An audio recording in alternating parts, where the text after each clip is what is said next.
And okay, so the thing is, I kind of broke my book buying ban for this book.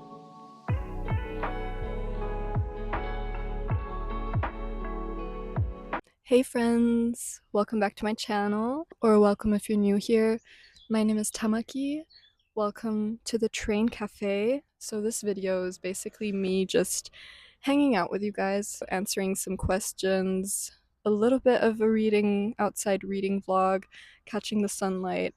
I want to talk a little bit about my current reads, what I've been loving, watching, listening to, reading, and I also kind of just want to catch up with you guys. This is a very FaceTimey video, so like grab a snack, grab a drink. I hope you'll enjoy this video. It is a bit different to the first three that I uploaded, but I kind of want to call this the Train Cafe Talks.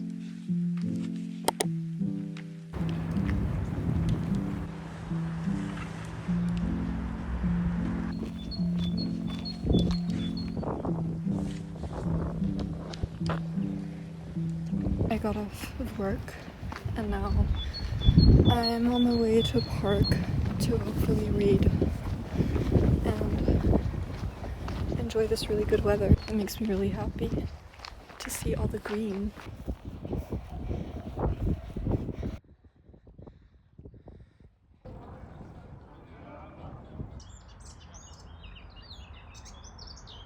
Anyways, I'm just going to begin with the current read that I have with me today. Emily Wilde's Encyclopedia of Fairies by Heather Fawcett. And okay, so the thing is, I kind of broke my book buying ban for this book. I know I just broke it like 2 weeks ago and then I broke it again, but I have an explanation, okay?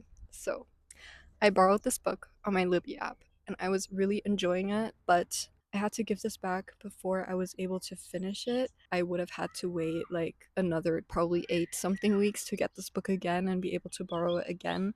So I was like, okay, I really love this. I already know that I want to own it anyways, and I don't just want to stop like in the middle of it because it was getting good and I was getting really excited. So I caved and I got it, and it was on sale. This book is about Emily Wilde, who is a Cambridge professor. I think it's like set sometime in the 19th century, I think, or early 20th. It's about a professor who goes to like a very remote island. She basically researches fairies, and in this book, she's on the island researching kind of like a type of fairy that is not very well known or like not very researched yet. And I've been loving the vibe. I know it looks like it's a very spring vibey book, but it's actually set in like fall and the dead of winter in an ice cold countryside island in the north of Europe. And the fairies in this book are very, very scary so far, but I'm thoroughly enjoying it and I love the writing style. And I'm thinking, is it an enemies to lovers? I think so. Like, I'm getting the vibe right off the bat, and I'm very, very excited to see how that progresses. Other than that, I have in my journal some things I wanted to talk about today. I also have a crochet top with me. I'm crocheting like a tube top, and it's called like a waffle stitch. I started it back in summer and I never finished it. Oh, I'm also wearing a crochet top right now, which I really love. I kind of got the inspo off of Pinterest and then followed a YouTube tutorial and kind of patched this together, and I really love it. So that's the vibe. Oh my god. I'm kind of scared of insects. I was really overwhelmed these past few weeks. I had a very intense seminar where we kind of designed and thought of a game, so like a PC game. The majority of the past 2.5 weeks was me going to uni, coming back way later than expected, dinner, and then crashing out on the sofa, doom scrolling. Like, I was not in a routine. I felt like crap, and I'm just kind of slowly getting out of that rut right now. I did try to find some moments of peace in between, which has been really, really nice. So, yeah, that's kind of where I'm at right now. And I've also been struggling with my creativity because of it, because I felt like I was just so not with myself and I just didn't have the space for myself at all. And so I felt like I was just kind of trying to juggle everything. Oh, and I also had a deadline today that I sent off. So it was everything at once. I still really struggle with trying to find a balance in times like that, but I just try to like not force myself to do everything at the same time because it was just not possible. That's just kind of been where I am at right now. Do you know like the phases where you just feel like you have so much music that you're excited about? The first obsession that I've been having is Marina now. I have been a fan of Marina. I know she was Marina and the Diamonds like 10 years ago, but now Marina, I have been a fan of hers for literally 10 years. I found her in her Electra Heart era. So, like with Prima Donna, I was, I think, in like seventh grade and I was obsessed with that song. I was obsessed. I used to try and sing karaoke every single day after school. She's bringing out a new album in June. She announced it yesterday, and she brought out 3 new songs in the past like 1 or 2 months. I am so obsessed with the song Butterfly. Like I was listening to it nonstop when it came out, and I love the video. I feel like it combines all of her aesthetics in one, and people are saying like, okay, the text isn't as poetic or the lyrics aren't as poetic as they have been in the past, but I don't mind it because I know that she can write poetic texts, and I feel like she's entering more of a playful era again, and it's kind of reminiscent of Electra Heart in many ways, and I just love that. So I'm so here for it, and I'm just like obsessed with the aesthetic. Now, the other obsession that I've been having, and if you're following on my Instagram, you might have noticed, I am obsessed with Fujikaze. Yeah, I have a crush. He kind of combines like Japanese traditional music in some ways, but it's also very modern. And I feel like he's just a very cool person as well. That's what I kind of feel when I listen to his music. And I will say I was totally obsessed with Shinu no Gaewa, which like the reason being is okay, look at the live him singing it live, and then also look at the kind of not an MV video. It's so I don't know what it is. It's so attractive, and also if you know Japanese, like he's singing in a dialect in some like sometimes. And in Shinu no Gae wa he sings in a dialect and it's so hot, okay? That is all you have to know. I haven't crushed on a celebrity like this in a very long time, so I feel like a teenager again. Anyways, moving on, I kind of want to talk about a few like lessons that I've learned in the past few weeks because I have been so stressed. One of them is like you cannot do everything at once. I was trying to do everything at once, and I was trying to like make it all work, like do YouTube, Instagram, uni, work, writing projects, my personal writing projects, everything at once, and all while having like 9 to 5 uni days. And the thing is, and also having a social life and like, reading and doing hobbies and all that. It's literally, and also like taking care of myself, like working out, everything. Even as I'm saying it, like it is not possible. And I'm kind of having to learn that priorities shift. Everything works in cycles, and I just have to understand that, like, even if I have 3 weeks where I can't do everything that I want to do and I have to focus more on uni and do different things, it doesn't mean that I'm losing those things forever. It just means that for the time being, I have to shift these priorities. Yeah. And kind of hand in hand with that, what kind of helped me, one of my best friends said this. We were talking about how even 5 to 10 minutes a day can really change stuff. Like even doing little things, it doesn't have to be big things. And that's been really helping a lot because yes, I was stressed and I've had a few stressful weeks and but yeah, what's been helping me is to realize that even doing little things can really change a day.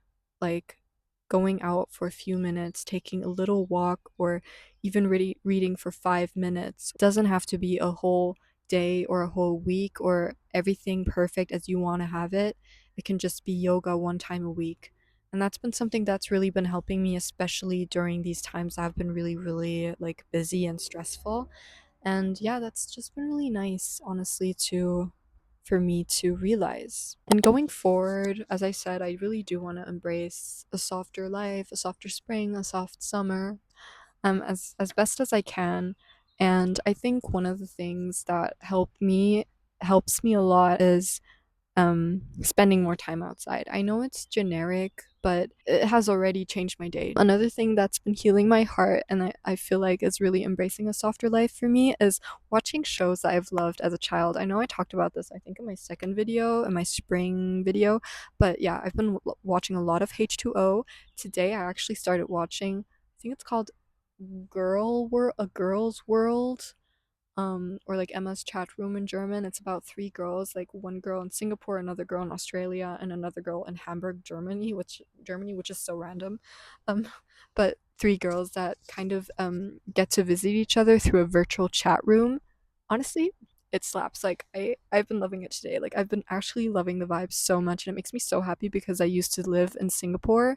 I was born in Hamburg. I never really lived there for a long time, but like, and I am German, so it's just so cool to me. It's a nice show and it's making me really happy and it's healing like a part of myself and making me realize like I can always take a bit of time to step into that energy, which is so nice. Another mindset that I just want to take into the next few months is soft but strong. It's also a song by Marina, which I also recommend. It's a beautiful song. I love the mindset because I do not want to be a person that can't say no. And I don't want to be quiet when people are being racist or saying problematic shit or being problematic or whatever. Yeah, I'm talking from experience. Anyways, and or like just walking all over me, not respecting my boundaries, like all of that. It happens all the time. I do have a hard time kind of respecting my boundaries oftentimes, and at least a few years ago I wasn't even able to say anything for myself. Now I've come to a point where I do speak my truth, but I also often feel very like guilty for doing so, which is stupid. Do not ever feel guilty for setting boundary or speaking up for what's right. And so lately I've just been thinking, okay, soft but strong. That's the vibe that I want to go with into a soft spring. Strength doesn't mean that you have to shout the loudest. Sometimes I know there's no other way, but I'm just saying that when I am able to, I want to give myself that space to set a boundary, not feel bad about myself, and know in my heart that I am a soft person and that it's okay for me as a soft person to speak my truth. And another thing for a softer spring is I really want to work on creating from my heart again. When I started my Bookstagram, I didn't really think about anything. I was just creating because I wanted to create, and it's been like that for a very long time. But a few months ago, I noticed how well the algorithm changed. And as much as I want to say numbers don't matter to me, I wonder if my content's just getting worse or if people are bored with me. But I'm trying to understand that, okay, first of all, I cannot control the algorithm and things are gonna change. And I've been feeling how I don't create as much from the heart anymore. Um, or I do and then I post and it doesn't go well and then I'm sad and then I beat myself up about it. And I'm just like, I want to get out of that cycle and really create from a place of like abundance and from a place of just creating as I always have, because I think that will always be me and I don't want to change that just to go viral or something. I don't want to do that. And so yeah, I just kind of want to, embrace that more and step into myself more in that way. So that's kind of the plan. Anyways, I'm yapping for a long time again. I did ask you guys on Instagram today to shoot me a few questions, which I literally, because I'm filming on my phone, I screenshotted it, sent it to my laptop. I have my laptop with me so I can look at those screenshots. Yeah, I'm very dedicated. So, eine Hase, nee, ist keine Haselnuss. Donburi. Eh? I know in Japanese it's donburi, oder? I think so. When I see these, I always think of Totoro and how Totoro probably does exist somewhere. Makes me very happy. I changed the angle like barely. But hey, outfit change and location change. The first question is from Daisheva. Sheva. I'm so sorry if I'm saying your usernames wrong. Daisheva.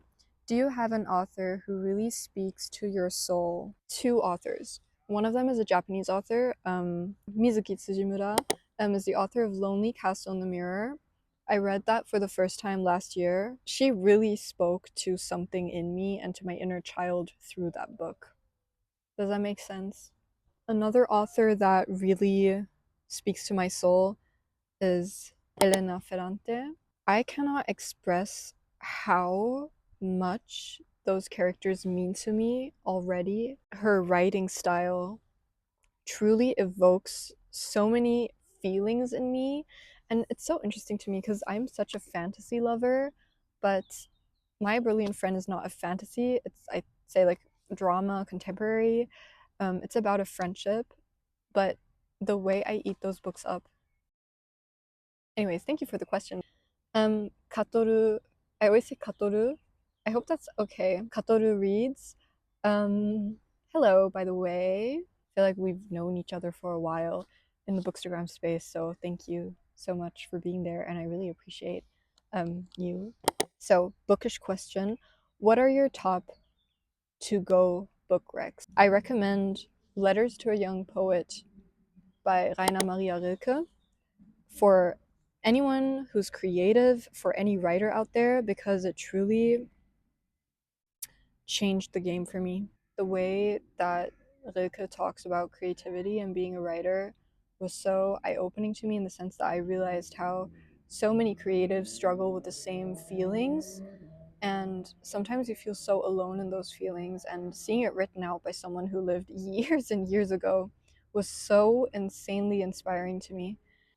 Another book that I always recommend is My Brilliant Friend. I know I just talked about it, but seriously, seriously, seriously, I recommend this to everyone.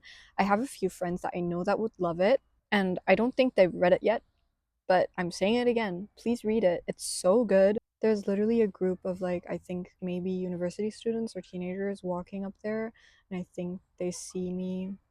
But then again, I kind of want to learn to not give a shit, because who gives a shit? Let's move on to the next question. Not bookish. Would you ever consider moving to Japan? Okay, interesting question. So, oh god, they're literally men. Okay, so the thing is, I lived in Japan for 6.5 years during the last years of high school. In the beginning, I didn't love it that much because I always felt like I just didn't belong. And then suddenly, in the last 2 years of me living there, it clicked for me, and I found my personal connection to the Japanese culture. I am half Japanese, by the way, but like, I finally found that connection in myself, and then it was really hard for me to move away. Now, I've been living in Germany for 6 years.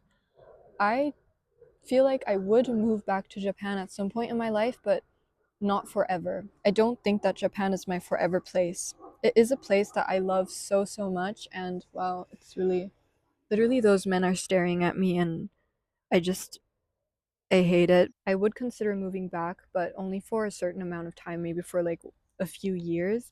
And what I actually feel like is more realistic for my life and where I see myself heading as of right now is if I like spend a few months every year in Japan writing my book in a cabin or something, or like in a cool apartment in Tokyo, and kind of just spending like a bit of time there each year instead of living there full time. I think that's more so where I see myself, just because I don't see myself in the Japanese society in that way. I don't think that that's the life that I see for myself. Favorite book quotes. I will have to put them on screen because I don't have my phone with me, and I don't, it's a whole thing because I'm filming on my phone. But um the first page of Lonely Castle in the Mirror is actually, like, I think one of my favorite quotes.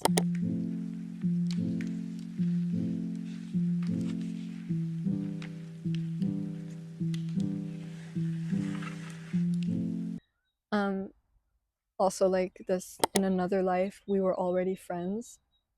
Just read the first page. It it really goes right here. Literary Isha, hi, is asking, how do you get your creative juices flowing amidst all of life's responsibilities? It's really hard. So in the past few weeks, that was something that was very difficult for me.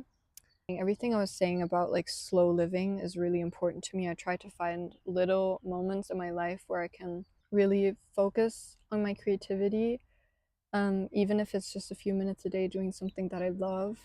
What's also been helping me is going on an artist date every week. I haven't been doing so in the past 2 weeks, but normally I do. It's taking one time in your week to hang out with yourself and do something creative, like, or even not creative. It can be an hour, it can be 3 hours, it can be 30 minutes, like going for a walk or painting or doing something you don't normally do, going somewhere yourself, like checking out a new bookstore, going to a cafe. Just Google artist date ideas and you'll find so many. I feel like that's been really, really helpful. And I think creativity is to be found in so many other places than you'd think. It's not just reading books, doing this, but it's noticing things or doing things differently than normal. Creativity for me is not only found in books, but it's found in music, it's found in being outside, it's found in talks with friends. I don't know if that really answered the question, but yeah. Then another question is, they say starting is always the hardest. How do you start writing when you don't feel like it? Setting a timer. Sitting down, setting a timer for 30 minutes and telling yourself, okay, if I don't get into writing in the next 30 minutes or even 5 minutes, I'll stop. But setting a timer, putting on really good music, putting on candles, romanticizing the space that you're writing in, it helps. Trust me, that is my biggest tip. That is my biggest tip to start writing, and it always helps me each time. Trust me. My bookish notes, hi friend, is asking. You sent in so many questions, and they're all really good, but I don't have a lot of time, so I'm just gonna do a few of them. I hope that's okay. Which fictional character do you relate to the most? Lenu from My Brilliant Friend, 100%. She is kind of a perfectionist in many ways and an overachiever and compares herself a lot to others and kind of is struggling through that in many ways, and that's something that I related to so much when I first read that book, and it's still something I relate to so much, and she feels like such a real and flawed character and it makes me love her even more. And another character I feel like I always mention is Kiki from Kiki's Delivery Service. um, More so the movie than the book, but Kiki is my ride or die. Kiki is always like doing her best, striving in life, but also struggling and feeling, trying to find her place in the world. She always does everything with so much heart. She's so full of life and she can be feisty, but she's so loyal at the same time. I just love that. So, yeah, that's my answer. What's a popular book you didn't enjoy? The Pumpkin Spice Cafe was just so incredibly bland in many ways to me. Like the main characters felt really boring to me. Um, the love story had no spice. I didn't understand why the characters fell for each other. Felt like it was one of those books that like was sold more so because of the vibes and not because of the writing or because of the story. Like the writing and the story to me weren't very good, but the vibes were just very much Gilmore Girls, and the author even is called Laurie Gilmore. So I felt like it was more so sold because of the vibes and not because of the actual book, which makes me kind of furious. Which leads to the question, what's a bookish red flag for you? It's a red flag for me to see that there's so many talented people out there, and yet like the bestsellers are books that are genuinely not plotted very well, not written too well. The characters feel bland and just boring. And yeah, another red flag for me is when the third act breakup doesn't feel genuine. And when I feel like I don't understand why characters fell in love with each other. That's like my biggest red flag, I think. Top 3 favorite cuisines to eat. I don't even know if I have a top 3, but top 1 without a doubt for me, without a question, top 1 Japanese cuisine. I know I'm biased, I don't care. I think Japanese food has so much variety, and I personally love fish and sushi, so it's a no-brainer for me. I love ramen, I love all the noodles, I love sushi, I love raw fish, I love fish grilled, I love fish everything, I love fried everything. I love Japanese cuisine, okay, and I love rice. I can just eat white rice and be happy. And I love soy sauce. Like that's all I need. So, without a doubt, my top 1 Japanese cuisine always and forever. Now, okay, this is more difficult. I think my second favorite, schwierig. Ooh, maybe Thai food. I'm gonna go with Thai cuisine because I kind of grew up with it in some senses. I used to live in Thailand. I mean, when I lived there, I probably didn't eat spicy food because I was very young, but I kind of grew up with it in some ways. So I actually really love Korean food and the Korean cuisine. I don't know that much, but I have grown up with it quite a lot as well. And I also cook quite a lot of Korean food, I feel like, at home. So I feel like that's also a cuisine that I really love and feel like I want to get to know more of as well. How to make your feed collages or scrapbooked images. I actually have on my profile on Instagram, it's pinned on my profile. I have a tutorial on how I edit my posts. Basically, I use Canva and I go crazy on Canva and kind of take a lot of inspiration from scrapbooking in general, from Pinterest and stuff like that. But yeah, do you ever feel uncomfortable or awkward while filming? If yes, how did you overcome it? If you can, doing it when you know that you're, for example, alone in your home or finding a quiet spot somewhere, doing it in your room, doing everything so you feel like you can start comfortably. And also, one very important thing is like remembering that it's gonna be awkward. Like, you might start your vlog 10 times before you have a clip that you like or before you get into the vibe. Knowing that that's totally normal. I think that every content creator goes through that, especially in the beginning, and still goes through that. Pushing through that discomfort and thinking about why you're doing it and what you want to share, and focusing more so on the content that you want to make and not on how you're coming across or how awkward you feel. Also, another tip about feeling awkward when filming that I just thought about is, okay, see what I'm doing here? I'm filming like I'm talking to someone on FaceTime. And also another tip is maybe like starting out just filming your surroundings and getting comfortable with that instead of filming yourself vlogging. I feel like that helps because then you kind of get comfortable with just getting out your camera or your phone to film other things. I feel like that also helped me. And also, like, gradually putting up your phone like this and noticing that nothing will happen to you even if there's people around, because people don't really care that much at the end of the day. Also, just be okay with filming 5 times in the beginning and yapping forever. It's okay. I don't know if that really answered the question very well, but yeah. Anyways, I think I've literally talked for an hour now. The sun is going down, but I do still want to read.